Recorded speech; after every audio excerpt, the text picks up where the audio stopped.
Hello, and welcome to Cannabis, the podcast. I'm your host, Dr. Tori Rarick. Each episode will feature a candid conversation about how the cannabis plant has positively impacted individuals' wellness and bliss. Here to honor the plant and have fun.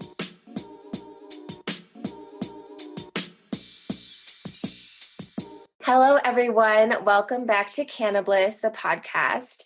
This is our second episode and our first with a guest. So I'm very excited to introduce you to Katie Peterson. Katie, can you tell us a bit about you? Hi, Tori. It's so good to be here with you. Thank you so much for having me. As you said, my name's Katie, and I am a mother first and foremost, and I am currently a founder of a cannabis industry staffing company, and I'm the author of a book titled Go Get Mommy's Meds that I'm extremely excited about. I want to talk more about that. Yes, I'm so excited about that. That's my biggest passion / hobby right now, I want to say. Okay. That's a little bit about me. Cool. Yes, you being a mother is major. You're one of the best moms I know. All moms are great moms, but oh, thank you. A wonderful daughter. She's the light. So let's just get to know you even more. Let's dive in. I want to know what your first experience or encounter with cannabis was like, because now you're saying you're in the industry, but it wasn't always that way. So tell us a bit about your background with it. Yes, it wasn't. I actually was one of the anti-cannabis people, to be brutally honest with you. I worked in modern medicine, obviously. I worked for anesthesia and ophthalmology and pediatrics. And being a native in Colorado, I'll be honest, I just didn't really know too much about the plant. And so I didn't really agree with it. I grew up around a lot of addicts and kind of saw it as, I guess, air quotes, gateway drug, and so I didn't really agree with it. And I want to say the first time that I tried cannabis, I was 4th grade. Whoa. Hanging out with older cousins. Yep. Doing stuff I should not have been doing, and got extremely contact high in a vehicle. And that was my first time with it. And it was horrible. I don't think I wanted to ever do it again after that. And that really just solidified the negative stigma for me. Whoa. Okay. Yeah. That's like a very impactful experience you had. So what was your transition like? How did you eventually open your mind up to the plant? Well, I actually started dating the gentleman that I'm with now, and he's been growing cannabis on an industrial level for a little over 10 years. And he really helped me, introduce me to it in a lot of ways to help me with my pain management after being hit by a drunk driver. And that's kind of what my book's about. That's what the story is me coming to cannabis, trying to find other means of dealing with my pain and anxiety after being hit, like I said, by a drunk driver. I fractured my spine and ended up needing surgery. And it was a long road to recovery. And when you are working with modern medicine, pills is a huge, that's huge in that industry. And it's really hard when you start just treating symptomatically. I ended up just being on entirely too many medications, and my body just couldn't function anymore. I just didn't feel like I was healthy and I was healing and things were going properly anymore. And I had a mini stroke. And after that, I couldn't talk for almost 2 months. And a lot of things have changed. And I really just started looking into plant medicine and alternatives to the pills that I was on, because the side effects alone for a lot of the medications I was on were Mm-hmm. just insane. So And you that's were really how I came in to the cannabis. field, like you. I believe in modern medicine. Yes. All medicine comes from plants, you know? So I absolutely believe in medicine. And I thought that I was doing the right thing. You know, I was being given meds by doctors Right. that I trusted and valued their opinion. And but at the same time, you know, I wasn't taking into consideration how powerful my own contribution to my healing process was. You know, I Right. couldn't just take the medication and sit around and wait for things to change. And It doesn't work like that. that's part of my struggle with the industry as well, was just how we operate and really not looking at the whole person at times, because that's when true healing occurs, when we can reflect and leverage it ourselves rather than relying on something, someone. Um, so, wow, what a Yeah. turnaround. So, Thank your you. daughter, how did she play a role in your decision and just how you were feeling at the time transitioning or looking for something other than the medications? Oh, she played a huge role in my decision to start taking cannabis as opposed to the pills that I was on. Um, you know, she witnessed a lot of me being sick and having fatigue and just not having the energy to do anything with her Mm-hmm. firsthand. You know, she's really the one that suffered the most. So um, I know that we had talked about me being on medicine for a while and how she felt about it. I've always been pretty open and communicated pretty freely with her. Mm-hmm. And the meds, frankly, just made me not out on a regular basis. I was always tired. I was always wanting to sleep. And Jalen had voiced her concern about that. She had said that she was scared to see me sleep because I would fall asleep with food in my mouth or food in my Mm-hmm. hands or ice in my mouth or what have you. I would just fall asleep and Wow. it scared her.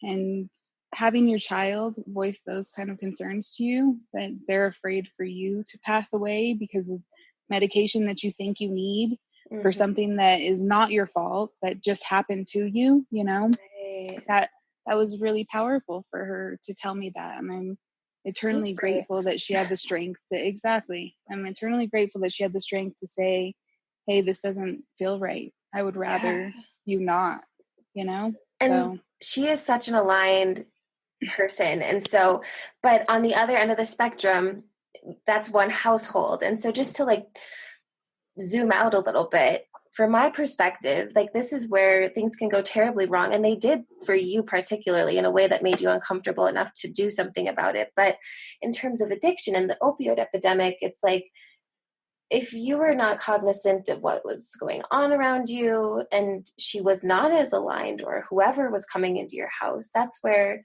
the trade-offs happen, and things go missing and things end up where they shouldn't, and it's just like really potent medicine. So oh yeah, she's a teenager now, you know, she's it in could have high been another school. story.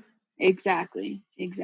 Some of the stories that she's come home with from middle school, having kids get suspended from, oh my goodness, you The wouldn't believe wildest. the medications that these kids were bringing to school and getting their hands on, you know. Right. When we were children, that was not something that anybody had access to. Mm-hmm. Going to your parents' medicine cabinet was not something that we even thought about. So the fact that it's so readily available it's scary, because you think about the people that you know and everybody's on something. It seems like, I shouldn't say everybody, but it definitely feels like some everybody I know is being treated for anxiety, depression, Right. addiction, all the way down to, you know, just the basic blood pressure medication. Mm-hmm. Everybody is on, seems to be on something.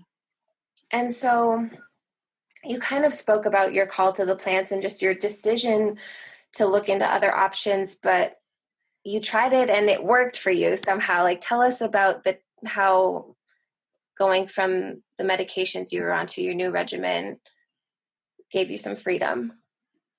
Oh my gosh. The title of my book kind of says it all. Go get mommy's meds. I Mm-hmm. feel like these last couple years, really, I didn't do anything unless I had my medication. You know, your world revolves around having enough to be able to get you by minute to minute. And that is kind of what sustains you day to day. And Mm-hmm. now being able to grow my own medicine, I know I can go anywhere and do this. You Right. know, I can go anywhere, absolutely anywhere and do this. And I know that what we're feeding the plants is nothing. It's nothing. You know, Mm-hmm. I know what we give our plants, and it's amazing to see that Clean medicine. I exactly. It's amazing to be able to go out to my garden and pick my medicine off of it, come in, put it into my food. There's a number of ways that I consume my medicine, Right. and just go on about my day without having to sit down and sort out 40 different pills Yes. and go through the anxiety of, do I have enough? It, it's a beautiful feeling to know that I have control over my own health now and what I I put into love my hearing body. that. And like as a healthcare professional, that's like what I desire most for everyone is just for them to be in charge of their health as much as they can be and just do some of the work on their own in order to It is truly work. heal. It is work. That is something that I think that is a little bit of a disconnect in medicine. You know, as a patient, you think that you're just going to the doctor's office, go see the healer, and you're going to be okay. And that's Mm-hmm. not the case. You have to be an active participant in your healing process. You know, and all of us are constantly healing. Our cells are regenerating constantly. So if we just pay attention to what our body needs. It's telling us, you know? Can you tell me a little bit about just just what you were describing, like how cannabis revitalized you? Oh my Because I think goodness. the plant works very particularly. I talked about in my episode just the connectedness I felt with myself. That is, you hit the nail on the head with that. I have never felt more in touch with myself, who I am, my own truth. You know, it was hard to stop taking medicine. It was really hard to make that decision because once you make that decision, you no longer can go back to a pain clinic under the Mm-hmm. guidelines. You're no longer able to be a regular pain clinic patient. So once I made that decision, it was extremely traumatic. And now I can't even tell you how wonderful it is to know that every day I wake up, I don't need to take a bunch of medicine. I can This sounds, still to this day, sounds silly to say to me, but I can smoke a joint and I can drink a cup of tea and go Yeah. on about my day and actually function and wake up and enjoy the company of my daughter. And Mm. I just enjoy waking up, to be honest with you. Just waking up is fun for me now. And before, it wasn't. It was really hard. It was a chore. And now I'm excited because I feel like I'm a kid again, learning. And I'm so eager and so anxious to learn all I can about this plant because every day I really do learn something new and I meet new and wonderful people in the industry. And I love to hear the Right. stories about how it helps everybody because everybody I've met has Mm-hmm. a positive story about how cannabis affected them. So, Katie, you have your book. When is that coming out? So I'm meeting with one of my editors this weekend, this Saturday, actually. So I'm pretty excited about that. And they should have some more news, but hopefully in the next 3 to 4 months, we're going to be editing it. Okay, we'll be talking about your handles at the very end. So make sure you follow to catch the release.